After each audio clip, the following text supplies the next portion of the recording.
आपण आपल्या उपासनेस प्रारंभ करूयात. परमेश्वराचे स्तवन करा. नवे गीत गाऊन परमेश्वराचे स्तवन करा. भक्तांच्या मंडळीत त्याचे स्तोत्र गा. परमेश्वराचे स्तवन करा. देवाचे त्याच्या पवित्र स्थानी स्तवन करा. त्याच्या सामर्थ्याच्या अंतराळात त्याचे स्तवन करा. त्याच्या पराक्रमांच्या कृत्यांबद्दल त्याचे स्तवन करा. त्याच्या थोरवीच्या वैपुल्यानुसार त्याचे स्तवन करा. प्रार्थना करूया. सर्व समर्थ थोर आणि कृपाळू गौरव यहोवा दे बापा, मान महिमा आणि गौरव देत आम्ही तुझ्या दयेच्या सणाजवळ येतो. फिरून एक वार यहोवा दे बापा, या नवीन महिन्यामध्ये तू आम्हाला घेऊन आलास आणि या नवीन महिन्यातील या पहिल्या प्रभुवारी तुझ्या पवित्र समक्षतेत आणि सानिध्यात कुटुंबासहित आपल्या घरामध्ये येण्याची तू आम्हाला संधी दिलीस, याबद्दल मी तुझे मनोभावे आभार मानतो. यहोवा, या वर्षातील 10 महिने तू आमचा सांभाळ प्रतिपाळ केलास आणि या 11व्या महिन्याच्या पहिल्याच दिवशी तुझी स्तुती करण्याकरता आम्हाला तू संधी दिलीस, याबद्दल मी तुझे आभार मानतो. आता या उपासनेत आम्ही प्रवेश करत असताना पवित्र आत्म्या, आम्ही तुझ्या स्वाधीन होतो. आम्हा पाप्यांवर दया कर आणि या वेळेपासून पुढे तू आम्हाला चालव, तू आम्हाला राख, तू आम्हाला पाळ आणि तूच आम्हाला चाल. सर्व उपासना तुझ्या गौरवार्थ आणि आमच्या आत्मिक उन्नती करता व्हावी म्हणून पवित्र आत्म्या, या उपासनेचं नेतृत्व तुझ्या हाती देतो. आम्हा पाप्यांवर दया कर. येशू ख्रिस्त आमचा प्रभू, याच्याद्वारे प्रार्थना करतो म्हणून तू ऐकते क्या? आमेन. देवाच्या गौरवासाठी यावेळेस आपण उपासना संगीतामधून गीत क्रमांक 245 गाणार आहोत. गीत क्रमांक 245, पतिता येचल सुची व्हायाला.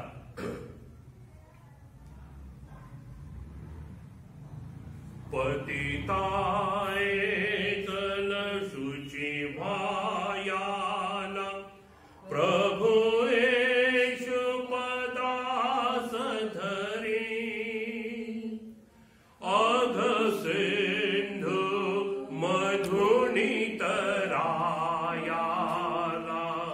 प्रभु येशू कृपा सतरी.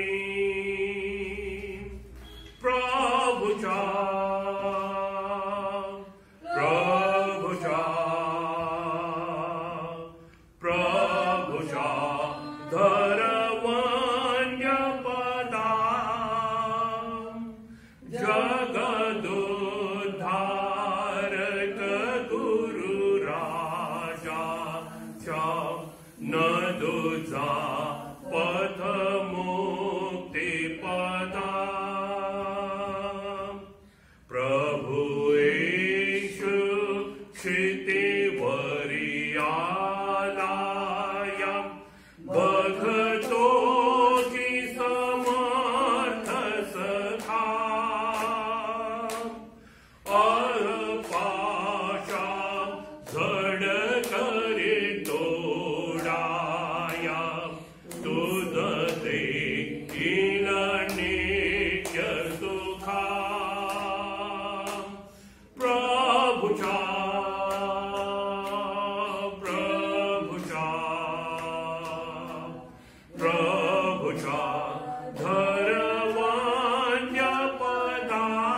पथ मुक्ती पदा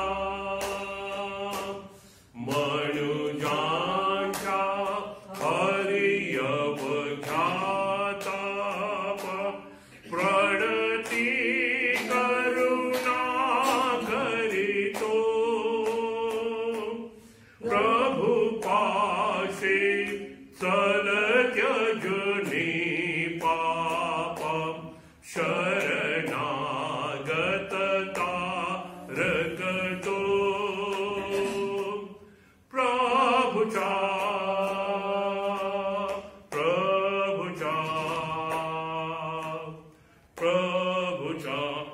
धरवाण्य पदा जगदुद्धारक गुरु राजांच्या न दुजा पथ मुक्ती पदा।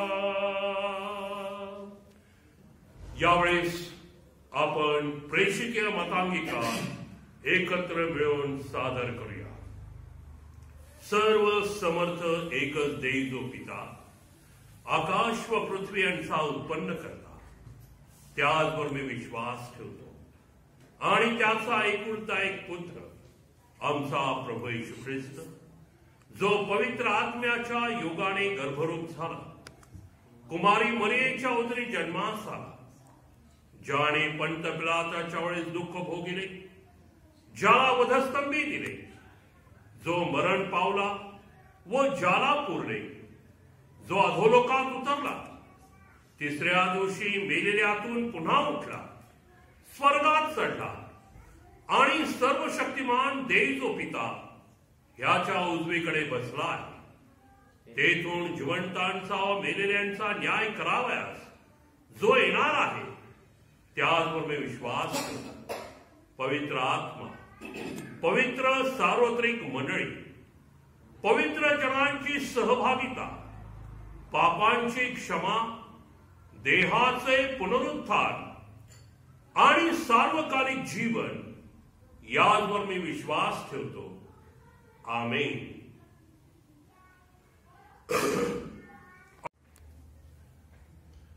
आजच्या दिवसाकरता नेमलेले स्तोत्र, जुना करार, पत्र आणि पवित्र शुभवर्तमान। यावेळेस आपण स्तोत्राचं वाचन करणार आहोत आणि स्तोत्र क्रमांक 51 आपण यावेळेस ऐकणार आहोत आणि आमची बहीण रंजनाताई गायकवाड याचं पुढारपण आपल्यासाठी करते। स्तोत्रसंहिता 51 आपण 1 ते 19 पासून वाचूया। शुद्धतेसाठी प्रार्थना। हे देवा, तू आपल्या वात्सल्याने अनुसरून माझ्यावर कृपा कर।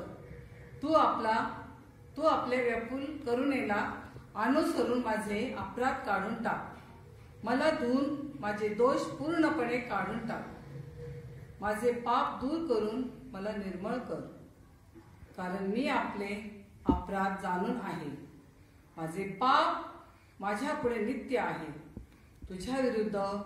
तुझ्या विरुद्धच मी पाप केले आहे। तुझ्या दृष्टीने जे वाईट ते मी केले आहे, म्हणून तू बोलशील तेव्हा न्यायी ठरशील व निवाडा करशील तेव्हा निष्प्रहा ठरशील। पहा, मी जन्माचाच पापी आहे। माझ्या आईने गर्भधारण केले तेव्हाचाच मी पातकी आहे। पहा, अंतर्यमाची सत्यता तुला आवडते। तू माझ्या अंतर्यमाला ज्ञानाची ओळख करून दे। याजोबाने माझा पाप मल काढ, म्हणजे मी निर्मळ होईल। मला धू, म्हणजे मी बर्फाहून शुभ्र होईल। आनंदाचे व हर्षाचे शब्द माझ्या कानी पडू दे, म्हणजे तू मोडलेल्या माझे हाडे उल्हासतील। माझ्या पापापासून तू आपले तोंड फिरव, माझे सर्व अपराध काढून टाक। हे देवा, माझ्या ठाई शुद्ध हृदय उत्पन्न कर। माझ्या ठाई स्थिर असा आत्मा पुन्हा घाल। तू मला आपल्याकडून घालून देऊ नको आणि आपल्या पवित्र आत्मा माझ्यामधून काढून घेऊ नकोस. तू केलेल्या उद्धाराचा आनंद मला पुन्हा होऊन दे आणि उत्सुकतेच्या आत्म्याने मला सावरून धर, म्हणजे मी अपराधास तुझे मार्ग शिकवीन आणि पाटकी तुझ्याकडे वळतील. हे देवा, माझ्या उद्धारक देवा, तू मला रक्तपाताच्या दोषापासून मुक्त कर, म्हणजे माझी जीभ तुझ्या न्याय परायणतेचा गजर करेल. हे प्रभू, माझे ओठ उघड, म्हणजे माझे मुख तुझी कीर्ती वर्णेल. तुला पशुयज्ञ आवडत नाही तर तो मी केला असता. होमबलीही तुला प्रिय नाही. देवाचे यज्ञ म्हणजे भग्न आत्मा. हे देवा, भग्न व अनुतप हृदय तू तुच्छ मानणारा नाहीस. तू प्रसन्न होऊन सियोनाचे हित कर, यरूशलेमेचे कोट बांधून काढ, म्हणजे नीतिमत्वपूर्वक केलेले यज्ञ होमबली, निश्चित होमबली तुला आवडतील. मग ते तुझ्या वेदीवर घोरे कापतील. येथे पवित्र शास्त्र संपत आहे. पिता पुत्र पवित्र आत्मा यास गौरव असो, जसे प्रारंभी होते, सध्या आहे व सर्वदा युगाने होईल. आमेन. जुन्या करारातील शास्त्रपाठ. इर्मया संदेष्टाचा ग्रंथ याचा 17वा अध्याय आणि 1 ते 10 ही वचने. इर्मया 17 1 ते 10 ही वचने आपणासाठी कुमारी समृद्धी गायकवाड याचं वाचन करेल. इर्मया याचा 17वा अध्याय 1 ते 10 वचन याचे वाचन करूया. यहुदाच्या हृदयपटावर कोरलेले पातक. यहुदाचे पातक लोखंडी खचरलीने हिरकणीच्या टोकाने लिहिले आहे. त्याच्या हृदयपटावर त्याच्या वेद्यांच्या शृंगावर खोदिले आहे, कारण त्याची संतती उंच टेकड्यावरील हिरव्या झाडांच्या वेद्या व अशेरा मूर्ती यांचे स्मरण ठेविते. हे माझ्या वनातल्या पर्वता, तुझे वित्त, तुझे सर्व निधी व तुझ्या सर्व सीमांच्या आतील तुझी उच्च स्थाने तुझ्या पापामुळे मी लुटीस जाऊ देईन. मी तुला जे वचन दिले ते तुझ्या हातचे जाईल. तुला ठाऊक नाही अशा देशात तू आपल्या शत्रूंची सेवा करशील असे मी करीन, कारण माझ्या क्रोधाग्नी तुम्ही भडकवला आहे. तो सर्व काळ जळत राहील. परमेश्वर असे म्हणतो, जो इसम मनुष्यावर भिस्त ठेवितो, मानवाला आपला बाहू करीतो व ज्याचे अंतःकरण परमेश्वरापासून फिरले आहे, तो शापित आहे. तो वैरणातल्या झुडपासारखा होईल व जे कल्याण होईल ते तो पाहणार नाही. अरण्यातील वृक्षस्थळे, क्षारभूमी व निर्जन प्रदेश यात तो वस्ती करेल. जो पुरुष परमेश्वरावर भाव ठेवितो, ज्याचा भावविषय परमेश्वर आहे, तो धन्य. तो जलाशयाजवळ लावलेल्या वृक्षासारखा होईल. तो आपली मुळे नदी किनारी पसरेल. उन्हाची झळे येता तिला तो भिणार नाही. त्याची पाने हिरवी राहतील. अवर्षणाच्या वर्षी त्याला चिंता पडणार नाही. तो फळ देण्याचे सोडणार नाही. हृदय सर्वात कपटी आहे. ते असाध्य रोगाने ग्रस्त आहे. त्याचा भेद कोणास समजतो? प्रत्येकास ज्याच्या त्याच्या वर्तनाप्रमाणे, ज्याच्या त्याच्या करणीप्रमाणे प्रतिफळ देण्यास मी परमेश्वर हृदय चाळून पाहतो, अंतर्याम पारितो. वाचलेले वचन परमेश्वर आशीर्वादित करो. आमेन. यावेळेस आजच्या दिवसाकरता नेमलेले जे पत्र आहे ते आपण ऐकणार आहोत.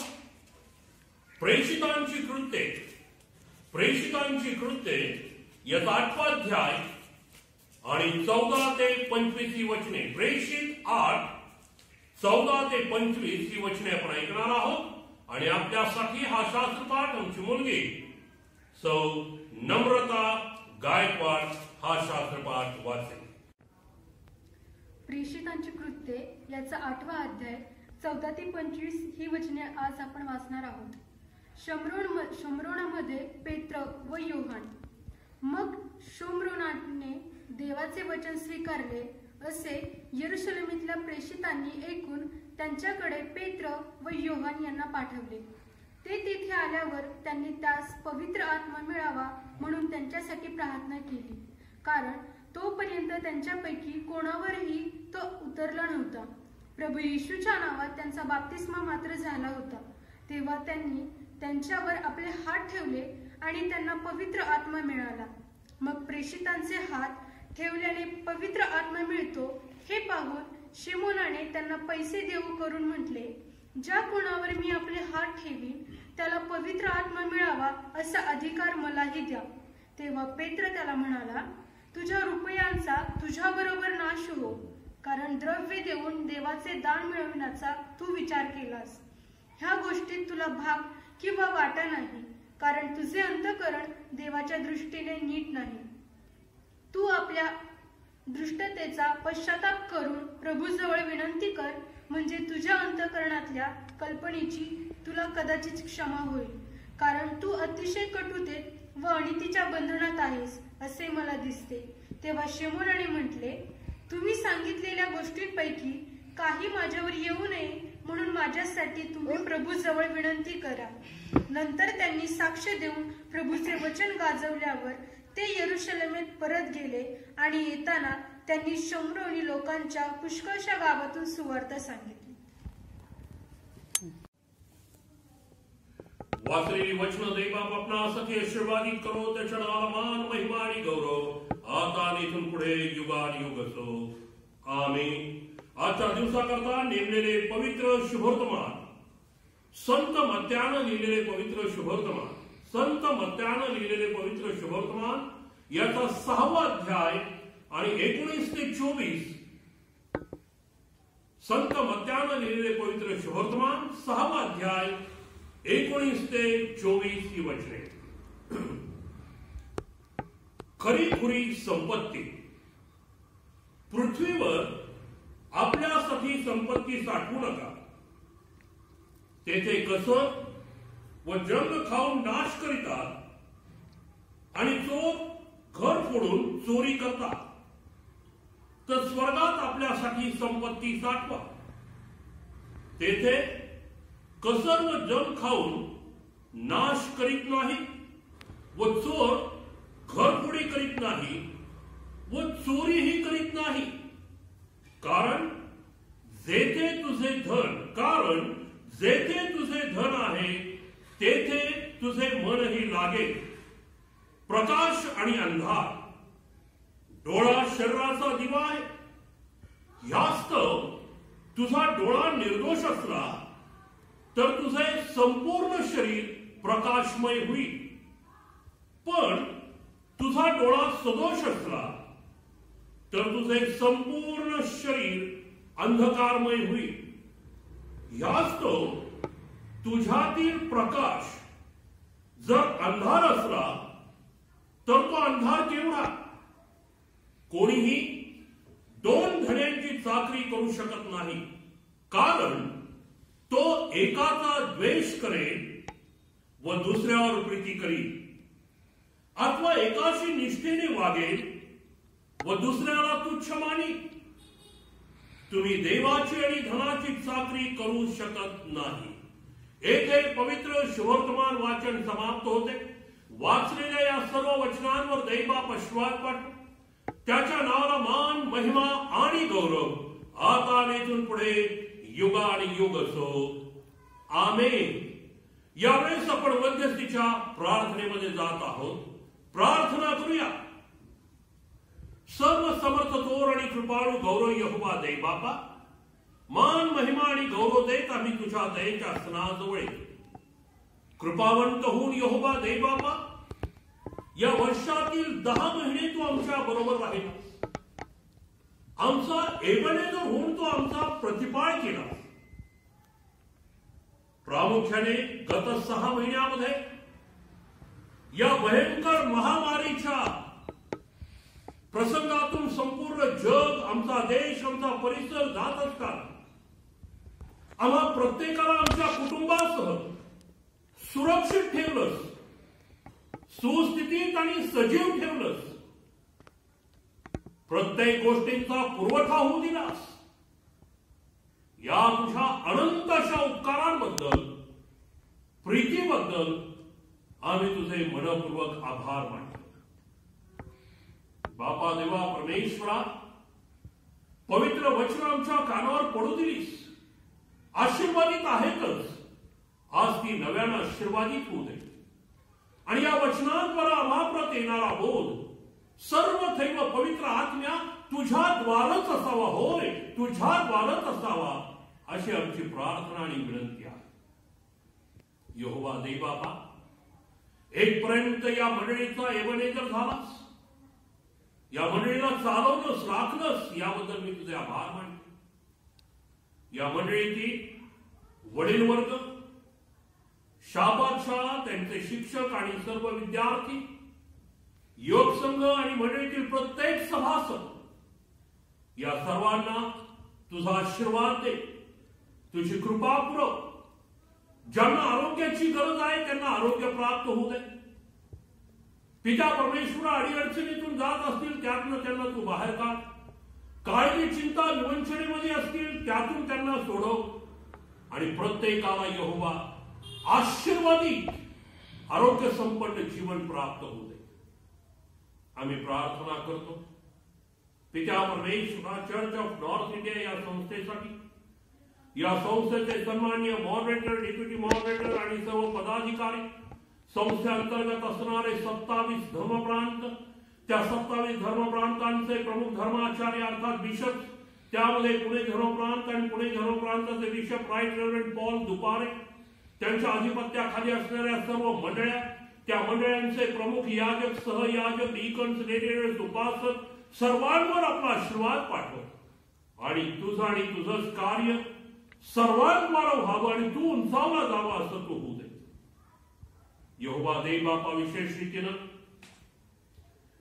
ही महामारी लवकरात लवकर आमच्या देशातून, आमच्या राज्यातून, शहरातून निघून जावी, संपूर्ण जगातून निघून जावी.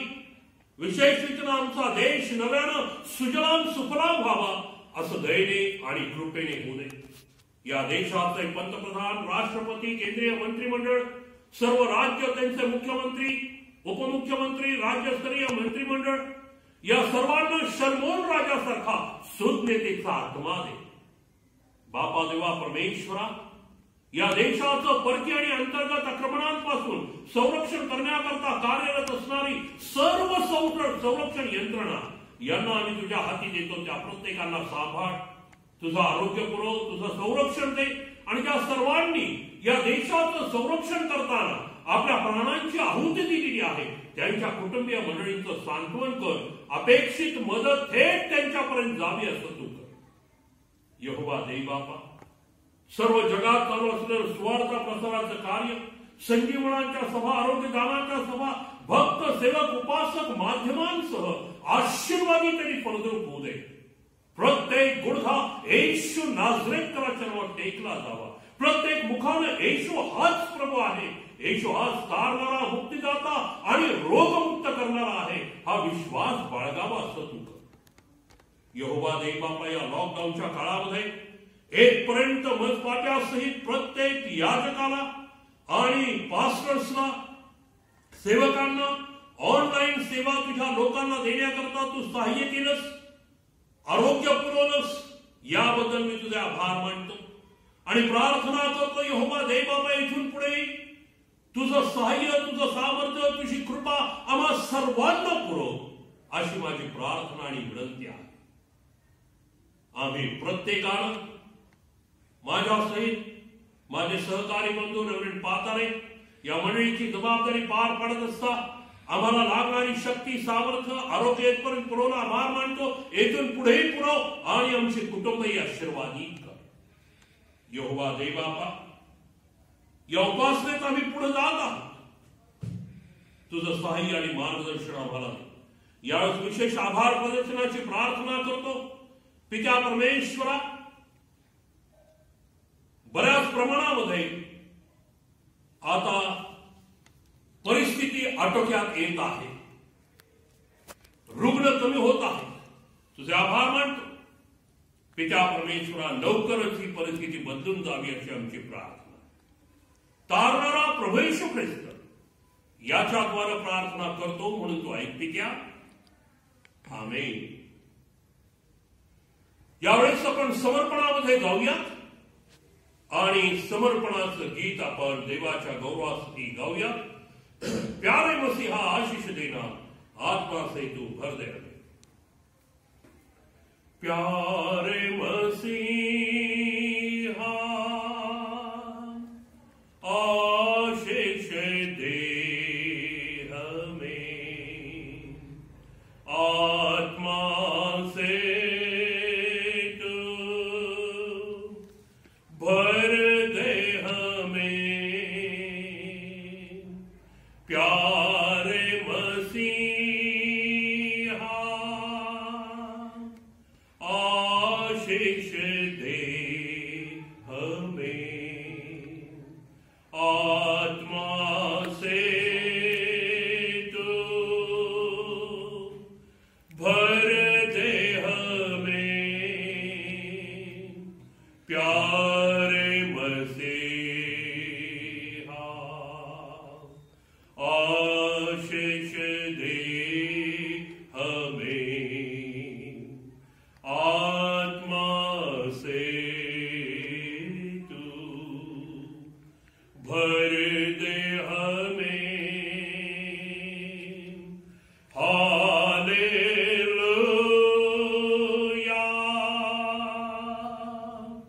Hallelujah,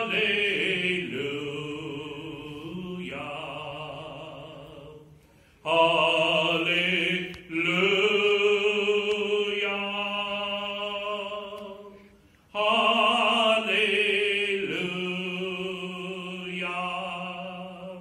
hallelujah, hallelujah,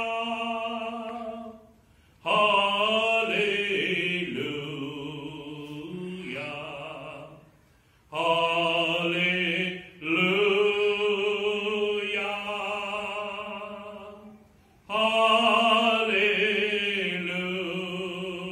hallelujah.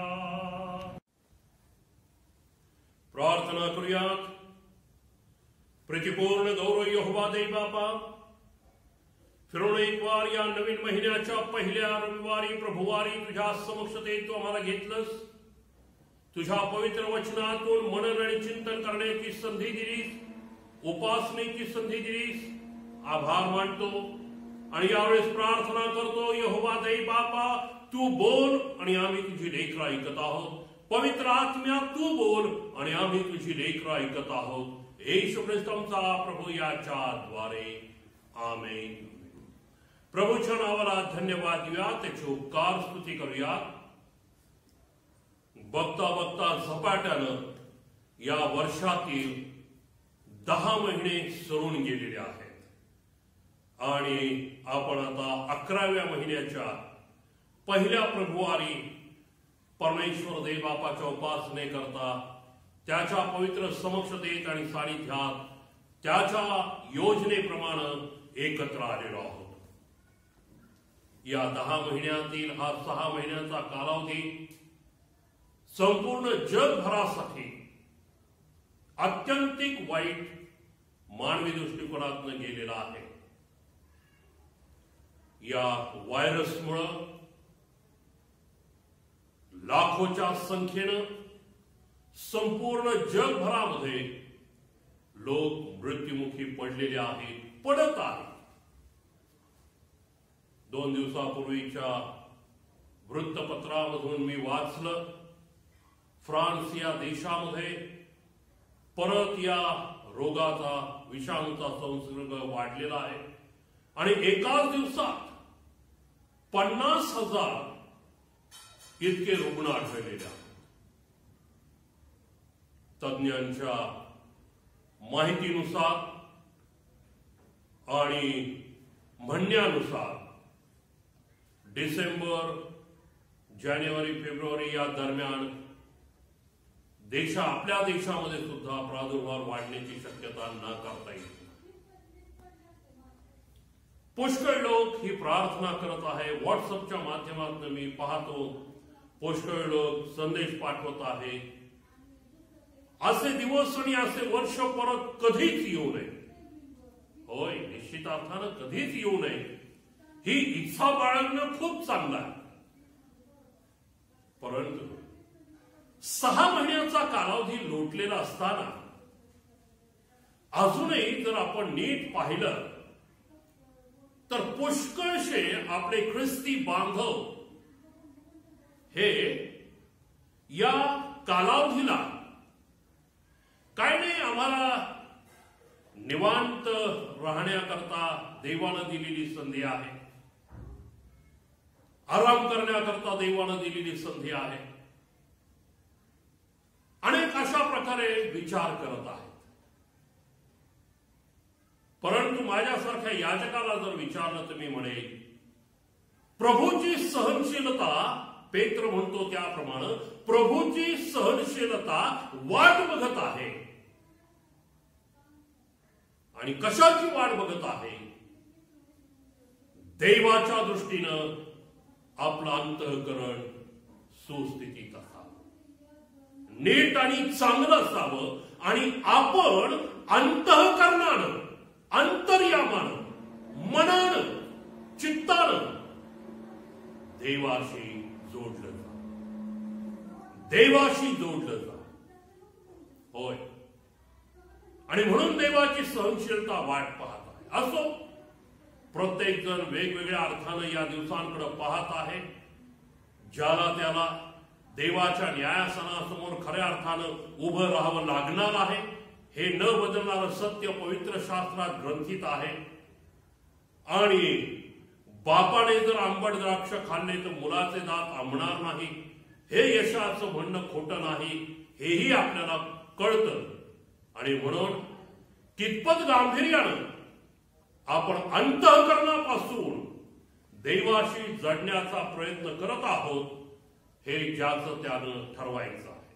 असं प्यानो गेले 2 रविवार मी आपल्याशी यशा संदेश त्याच्या ग्रंथातनं बोलत आहे. 29व्या अध्यायामधून ज्या ठिकाणी सेनाधीश परमेश्वर यशाद्वारे त्या काळातील बिघडलेल्या, दांभिकतेने जीवन जगणाऱ्या, सर्व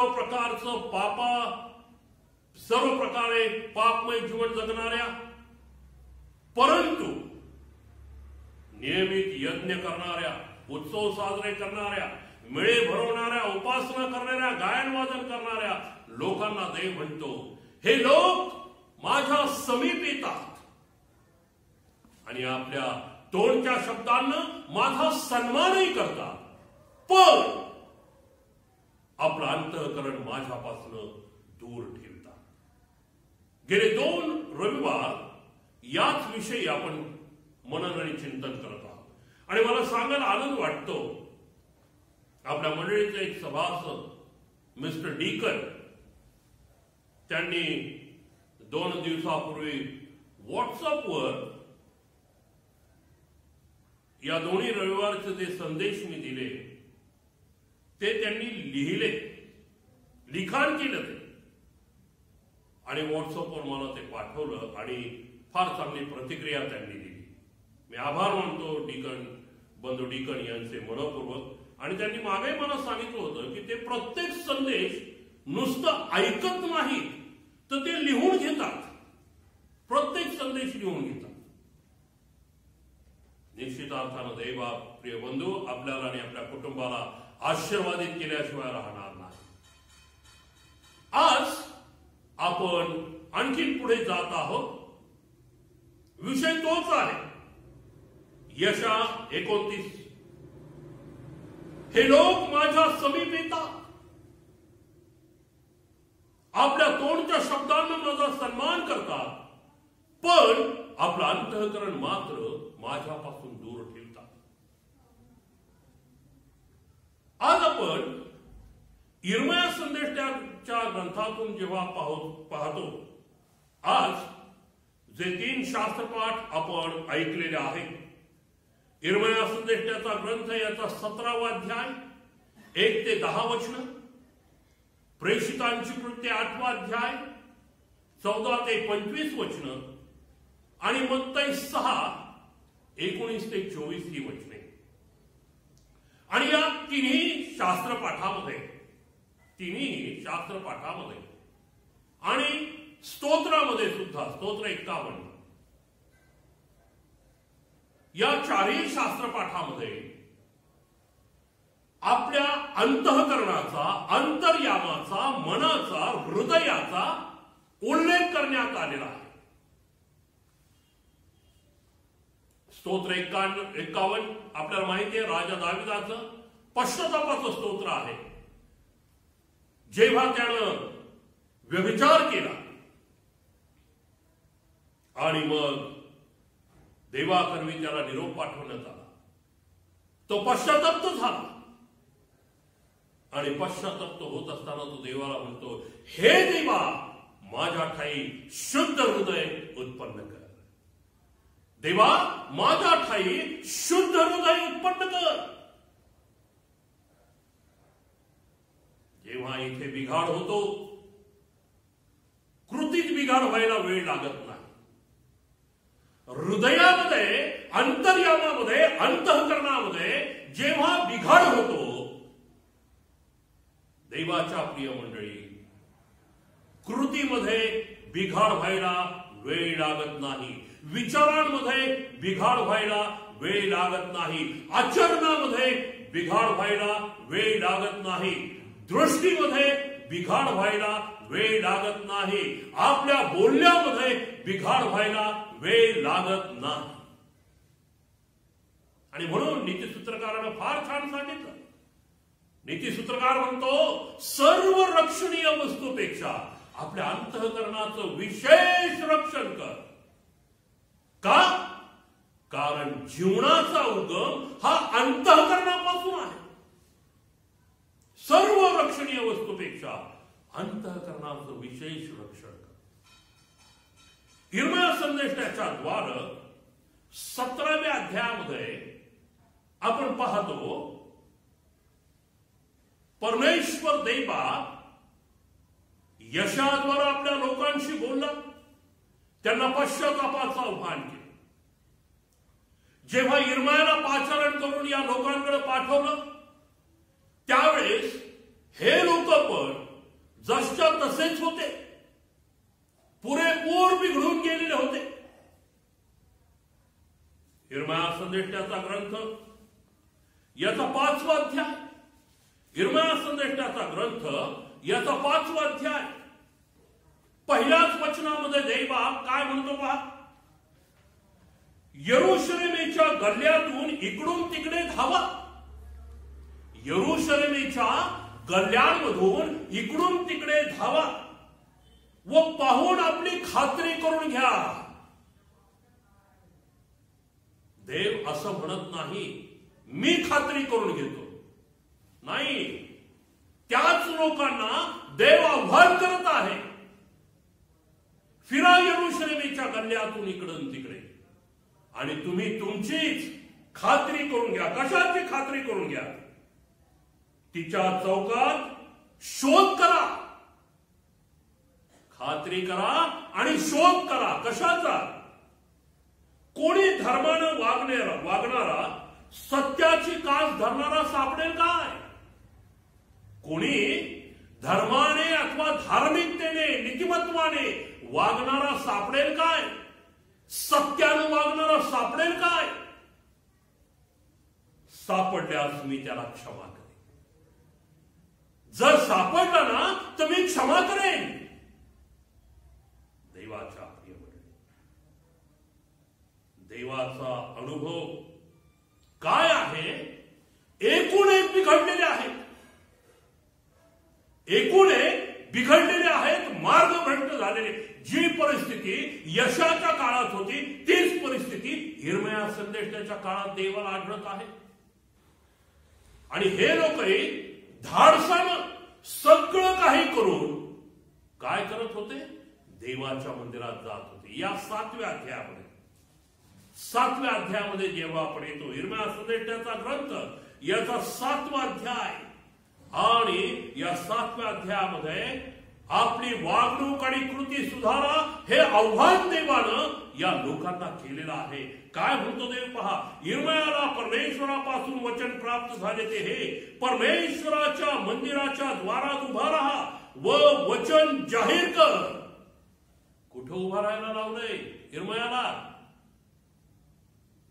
वेशीवर जाऊन उभा राहा असं देव म्हणत नाही. एखाद्या चौकात जाऊन उभा राहा असं देव म्हणत नाही. घराघरांमध्ये जाऊन उभा राहून सांग असं देव म्हणत नाही.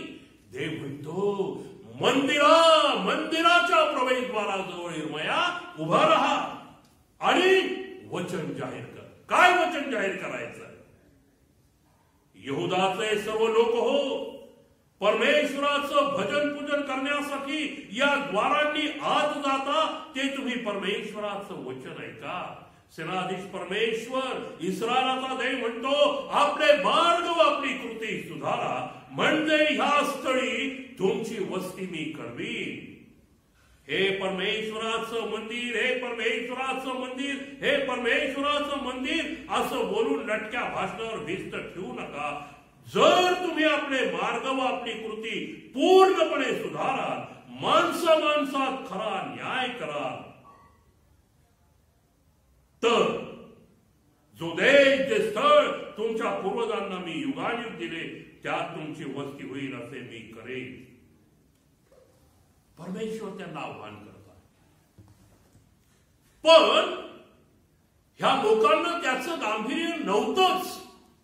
जसं यशाच्या काळामध्ये ह्यांचा आनंद फक्त सणाच्या दिवसात सण साजरा करायचा, उपासनेच्या वेळेस उपासना करायची, यज्ञाच्या वेळेस यज्ञ करायचे, स्वतःला न बदलता पापमय जीवन जसच्या तसं जगता, अंतःकरण देवापासून दूर ठेवता, अंतःकरण भ्रष्ट अवस्थेत ठेवता. यिर्मयाच्या काळात तीच परिस्थिती पहा.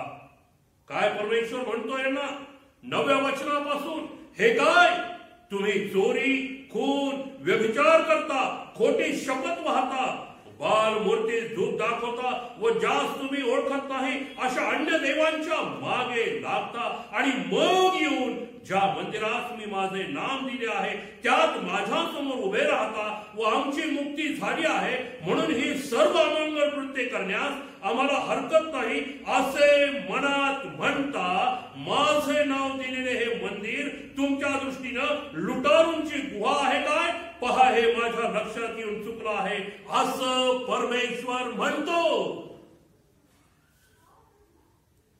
स्वतःला बदललेलं नाही, अंतःकरण बदललेलं नाही, हृदय परिवर्तन नाही, उलट आमची क्षमा झालेली आहे, आता आम्ही काहीही करू शकतो आणि देवाच्या मंदिरात धाडसाने येऊ शकतो, अशी यांची विचारसरणी होती. आणि या लोकांना परमेश्वर म्हणतो, माझ्या लक्षात हे येऊन चुकलेलं आहे, माझ्या लक्षात हे येऊन चुकलेलं आहे. आणि त्या या लोकांना सेनाधीश परमेश्वर 17व्या अध्यायामध्ये काय म्हणतो? याला शीर्षकच दिला आहे, यहुदाच्या हृदयपटलावर कोरलेले पातक. हृदयपटलावर पाप कोरलेला आहे. आणि म्हणून देव यिर्मयाद्वारे या लोकांना काय म्हणतो 9व्या वचनात, हृदय सर्वात कपटी आहे. हृदय सर्वात कपटी आहे, ते असाध्य रोगानं पीडित आहे. असाध्य रोगानं पीडित आहे. होय देवाच्या प्रिय मंडळी, आज जगाकडे पाहू नका, शेजाऱ्याकडे पाहू नका, नातलगांकडे पाहू नका. आज फक्त स्वतःकडे पहा, स्वतःच्या अंतःकरणाकडे पहा. या भयंकर 6 महिन्याच्या कालावधीमध्ये अगदी आपल्या अवतीभोवती मृत्यू येऊन गेला, पण आपण आजही सुरक्षित आहोत, आजही सुखरूप आहोत.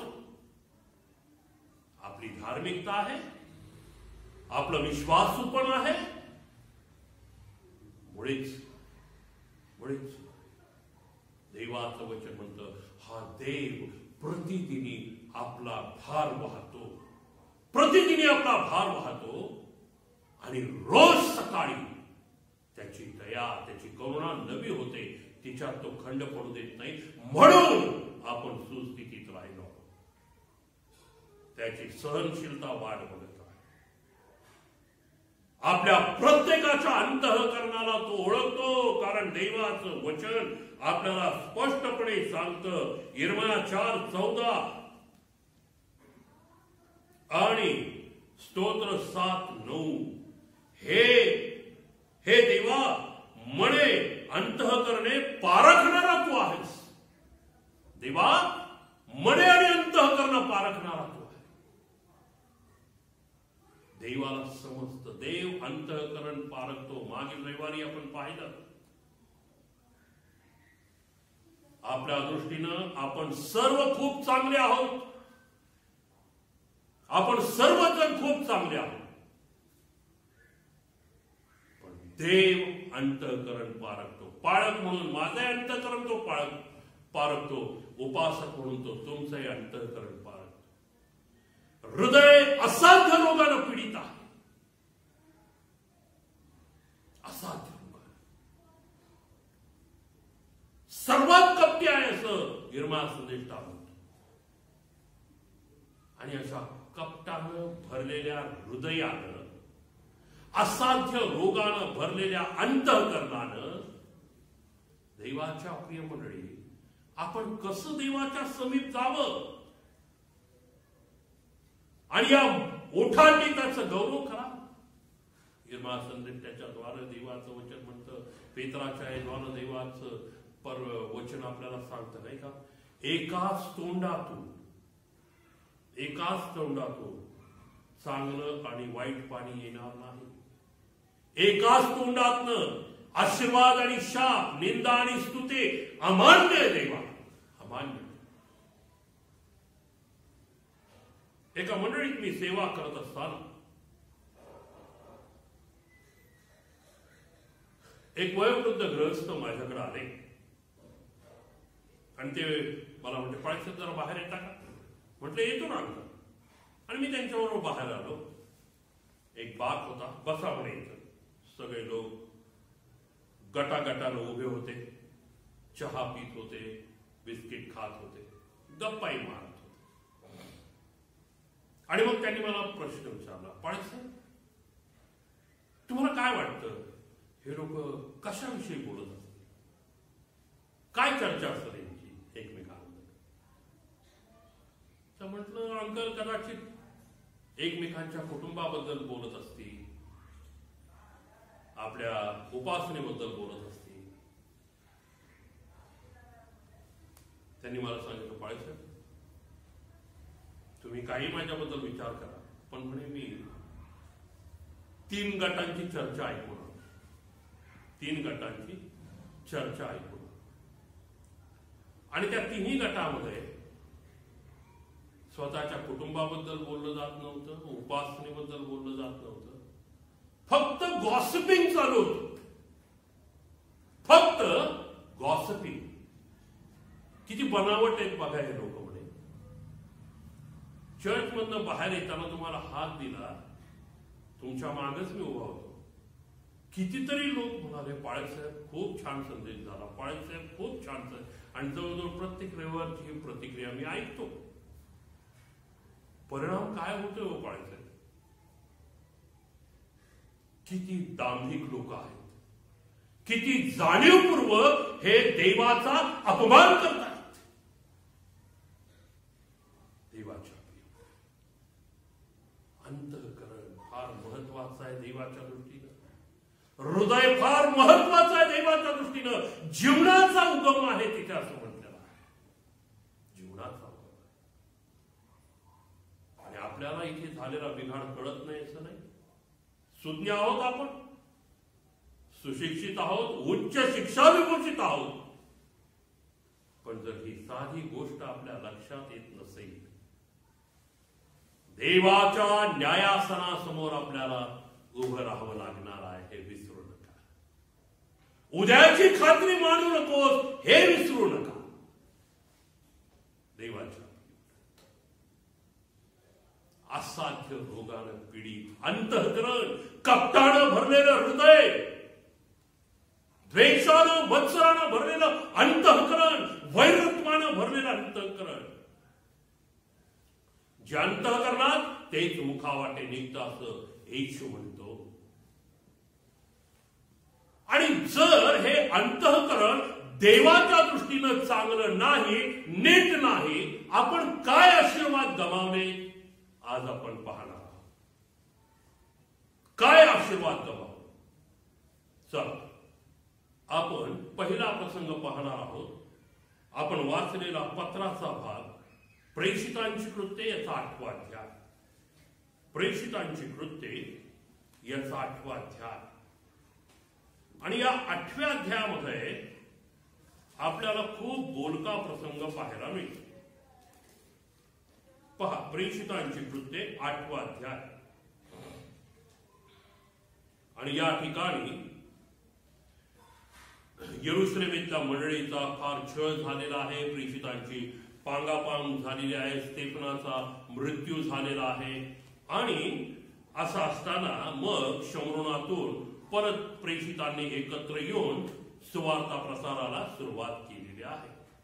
आणि या शमरोनामध्ये सुवार्ता प्रसार करत असताना या ठिकाणी आपल्याला एक व्यक्ती दिसते, ज्याला शिमोन जादूगार असं म्हणतात. शिमोन जादूगार. आणि याची ख्याती त्या काळात फार महान होती. काय म्हटले पहा 9व्या वचनापासून. त्या नगरात जादूगिरी करून शमरोनी लोकांना थक्क करणारा असा शिमोन नावाचा एक माणूस होता. आणि आपण कोणीतरी मोठे आहोत असे तो दाखवत असे. लहानापासून थोरापर्यंत सर्वजण त्याचे लक्षपूर्वक ऐकत व म्हणत, जिला देवाची महाशक्ती म्हणतात ती हा आहे. देवाची महाशक्ती कोण? शिमोन जादूगार. आणि तिथे आता शिष्य गेलेले आहेत.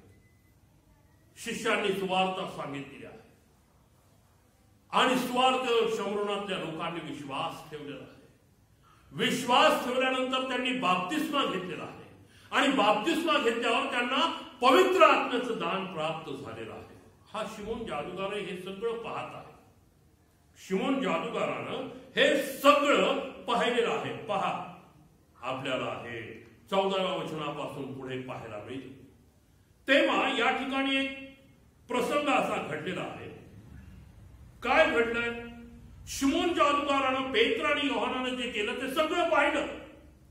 आणि ते पाहिल्यानंतर तो पेत्र आणि योहानाला काय म्हणतो पहा 19व्या वचनावर, ज्या कोणावर मी आपला हात ठेवीन त्याला पवित्र आत्मा मिळावा असा अधिकार मलाही द्या. तेव्हा पेत्र त्याला म्हणाला, तुझ्या रुपयांचा तुझ्याबरोबर नाश हो, कारण द्रव्य देऊन देवाचे दान मिळवण्याचा तू विचार केलास. ह्या गोष्टीत तुला भाग किंवा वाटा नाही. लक्षपूर्वक ऐका प्रियानो, ह्या गोष्टीत तुला भाग किंवा वाटा नाही, कारण तुझे अंतःकरण देवाच्या दृष्टीनं नीट नाही. देवाच्या दृष्टीनं जेव्हा अंतःकरणात बिघाड होतो, देवाच्या प्रियमध्ये आपल्याला देवाच्या गोष्टींमध्ये सहभागिता मिळत नाही. तुझं अंतःकरण देवाच्या दृष्टीनं नीट नाही. तुला वाटच नाही पवित्र आत्म्यावर. पवित्र आत्म्यामध्ये तुला सहभागिता नाही. का? कारण देवाच्या दृष्टीनं अंतःकरण नीट नाही. लक्षात घ्या देवाच्या प्रिय मंडळी, जर अंतःकरणात बिघाड आहे, अंतःकरण हृदय कपटानं भरलेलं आहे, असाध्य रोगानं पीडित आहे, आत्म्याबरोबर सहभागिता नाही. देवाच्या सहभागितेत आपल्याला वाटच नाही. रेव्हरंड सुधीर गायकवाड हे सांगत नाही, देवाचं पवित्र वचन सांगत आहे. देव त्याच्या पवित्र वचनातून आपल्याला सांगत आहे. देवाच्या प्रिय आपल्याला पवित्र आत्म्याबरोबर सहभागितेची गरज आहे. कारण या कृपेच्या काळामध्ये आपल्याला पित्याशी जोडण्याचं काम, आपल्या प्रार्थना पित्याकडे नेण्याचं काम, आपल्याला पित्याच्या सहभागितेत ठेवण्याचं काम पवित्र आत्मा करत आहे. उगाच ख्रिस्त म्हणाला नाही योहान 14 मध्ये, मी जर न गेलो तर तो कैवारी म्हणजे सत्याचा आत्मा, पवित्र आत्मा तुम्हाकडे येणारच नाही. होय, तो कैवारी आपल्याला पित्याशी जोडतो. तो कैवारी पित्याच्या सहभागितेत आपल्याला ठेवतो. आज आपल्याला पवित्र आत्म्याच्या सहभागितेत जगणं फार महत्वाचं आहे. तरच या जगात आपला निभाव लागणार आहे. पापापासून आपण दूर राहणार आहोत. शैतान आपल्यावर आघात करू शकणार नाही. कारण पवित्र आत्मा आपल्याला चालवतो. आणि म्हणून योहानानं आपल्या पत्रात म्हटलेलं आहे, जगात जो आहे त्यापेक्षा तुम्हा जो आहे तो मोठा आहे. आज आपण त्याला आपल्यात स्वीकारलंय का? अंतःकरण जर नीट नसेल तर पवित्र आत्मा ही आपल्यामध्ये नाही. आणि जर पवित्र आत्मा आपल्यामध्ये नाही तर आपण येशूच्या इच्छेप्रमाणे कशी त्याची उपासना करू शकणार? योहान 4:24 आत्म्याने व खरेपणानं उपासना करणारे माझे उपासक असावे हे मी शोधत आहे असं येशू योहान 4:24 मध्ये म्हणतो. त्यानो टाळ्यावर या. यशाद्वारा देवानं आपल्या लोकांना सांगितलं, यरुशलेमे टाळ्यावर ये. आणि यिर्मया 4:14 मध्ये सांगितलं, आपल्या अंतःकरणाची दुष्टता धूर, आपल्या हृदयाची दुष्टता धूर. कशाने धुवायचंय? वचन म्हणतं, तू स्वतःला पुष्कळसा साबण लावला आणि खाराने धुतलं तरी तुझं पाप तसंच राहील. आपल्याला धुण्याची प्रक्रिया येशूने पूर्ण केली आहे. जे तो पेत्राला म्हणाला, मी जर तुला न धुतलं तुला माझ्या बरोबर वाटाच नाही. होय, ख्रिस्ताच्या निर्दोष आणि निष्कलंकित रक्तानं अंतःकरण धुतलं जाणं गरजेचं आहे. कारण तो बिघाड दुसरा कशानेही दूर होणार नाही. हे अंतःकरण दुसऱ्या कशानंच पवित्र आणि शुद्ध होणार नाही. फक्त आणि फक्त येशूचं रक्त, येशूचं रक्त. प्रियानो, या ठिकाणी मी थांबणार आहे. या ठिकाणी मी थांबणार आहे. पुढील रविवारी आणखी सविस्तर आपण विचार करू. पण लक्षात घ्या, जोपर्यंत असाध्य रोगानं पीडित अंतःकरण, कपटानं भरलेलं हृदय, देवाच्या दृष्टीनं नीट नसणारं अंतःकरण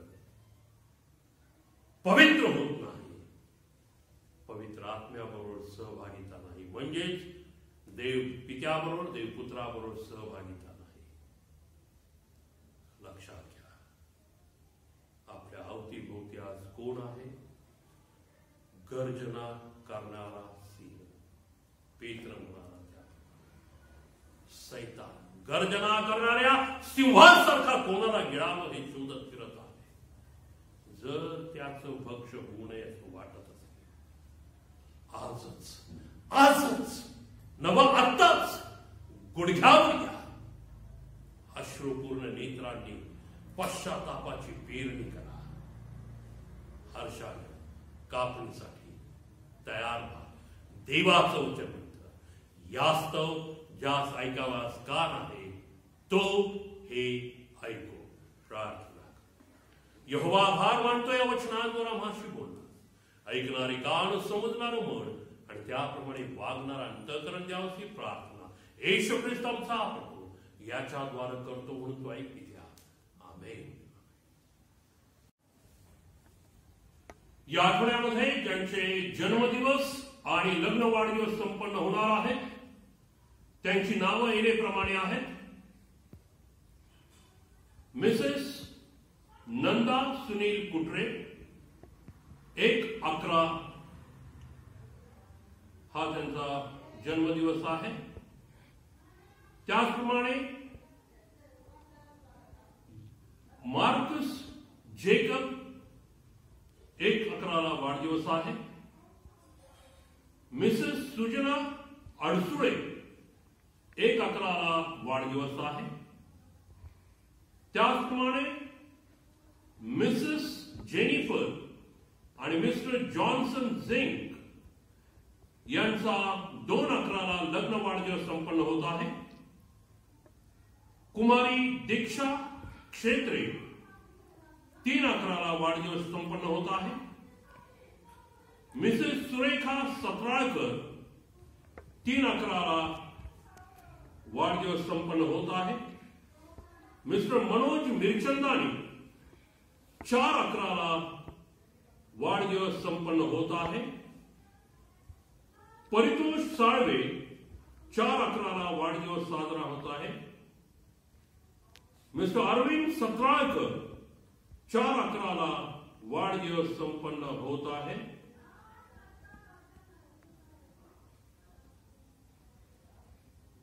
त्याचप्रमाणे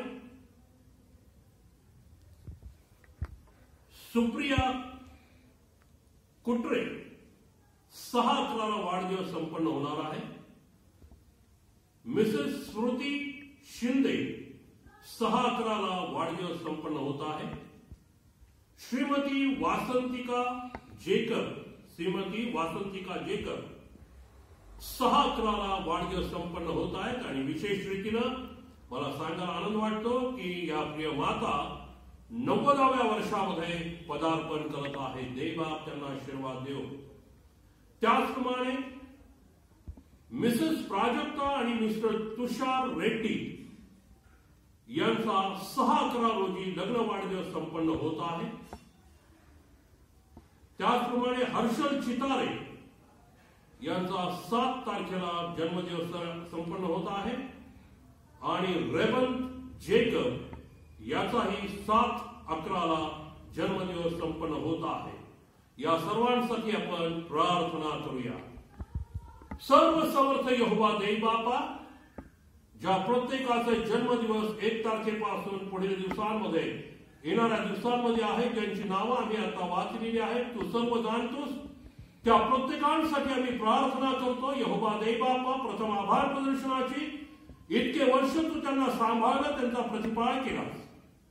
नवीन पान त्यांच्या जीवनामध्ये जन्मदिवसाच्या स्वरूपात तू उलगडत असताना मी प्रार्थना करतो देवबापा, त्या प्रत्येकांना नव्यानं आशीर्वादित कर आणि दीर्घायुष्य दे.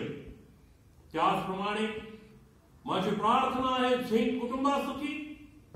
पिता परमेश्वरा, वैवाहिक जीवनाच्या वाटचालीमध्ये इथपर्यंत सांभाळायला आभार मानतो. पुढील वाटचाल सुरू करत असतात त्यांनाही तू आशीर्वादित कर, दीर्घायुष्य दे. त्याचप्रमाणे मी प्रार्थना करतो रेड्डी कुटुंबासाठी, प्रामुख्याने प्राजक्ता आणि तुषार यांच्यासाठी. त्यांनाही वैवाहिक जीवनाच्या वाटचालीमध्ये इथून पुढे आशीर्वादित कर, दीर्घायुष्य दे. आणि या सर्वांना अशा प्रकारचे अनेक आशीर्वादी जन्मदिवस आणि लग्न वाढदिवस तू दाखवून त्यांचं कल्याण करावंस, ही माझी प्रार्थना आहे. येशू ख्रिस्त आमचा प्रभू याच्या द्वारे. आमेन. सर्व समर्थ देव तुम्हाला आशीर्वाद देव, तुमचं संरक्षण तो करो. आपला मुख प्रकाश तो तुम्हार पाडो, तुम्हार तो कृपा करो. तुम्हाकडे परमेश्वर प्रसन्नमुख करो. तुम्हाला दीर्घायुष्य देऊन तुमचं जीवन सर्व प्रकारच्या आशीर्वादानं आता आणि सदा सर्व काळ भरलेलं असं राखो. आमेन. प्रियांनो, यावेळेस विशेष सूचना आहे अभिनंदनाची. आपल्या मंडळीचे सभासद मिस्टर डीकन यांच्या विहीनबाई आणि त्यांची सून अर्थात डॉक्टर शिरीन हिच्या मातोश्री डॉक्टर निर्मला प्रदीप बारसे ज्या डेप्युटी डीन या पदावर केएम हॉस्पिटल मुंबई या ठिकाणी कार्यरत आहेत आणि या कोविडच्या काळामध्ये विशेष रीतीनं जी सेवा त्यांनी रुग्णांना दिलेली आहे, जी जबाबदारी केएम हॉस्पिटलमध्ये त्यांनी यशस्वीरित्या पार पाडलेली आहे, त्याची दखल WHO म्हणजे वर्ल्ड हेल्थ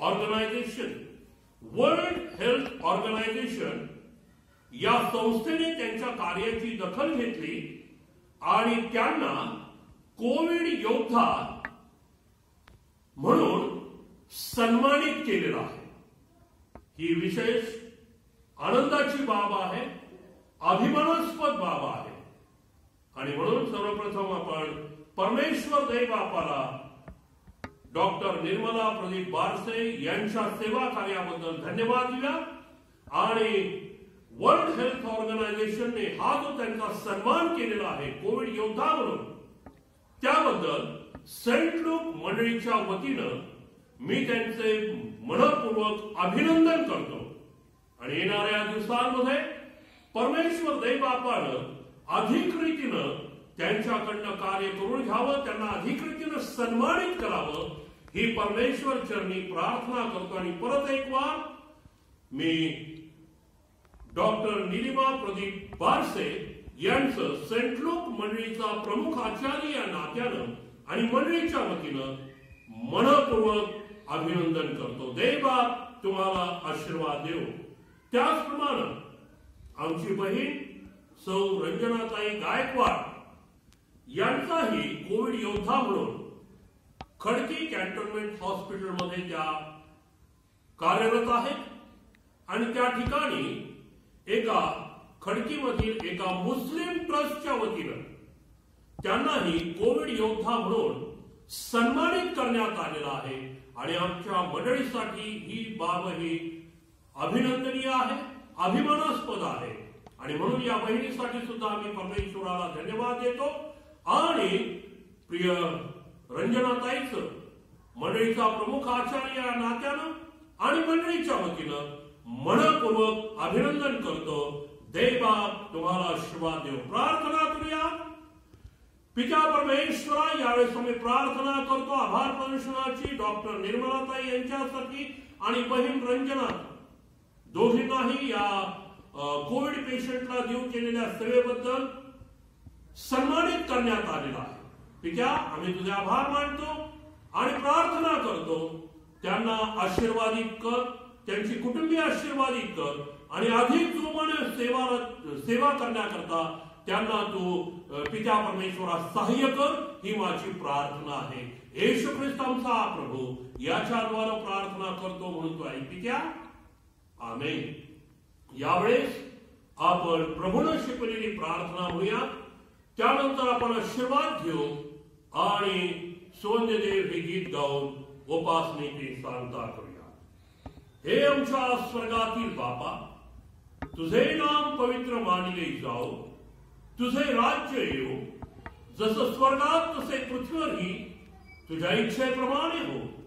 आमची रोजची भाकर आज आम्हास दे आणि जसं आम्ही आमच्या अपराधांची क्षमा करतो तसेच तू आमच्या अपराधांची क्षमा कर आणि आम्हास परीक्षेत आणू नकोस तर आम्हास वाईटापासून सोडील, कारण की राज्य, सामर्थ्य आणि गौरव सर्व काळ तुझीच आहेत।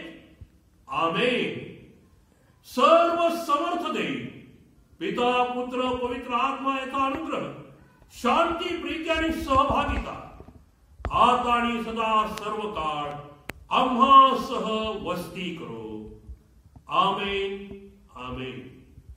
सुवान्य देव परात्पर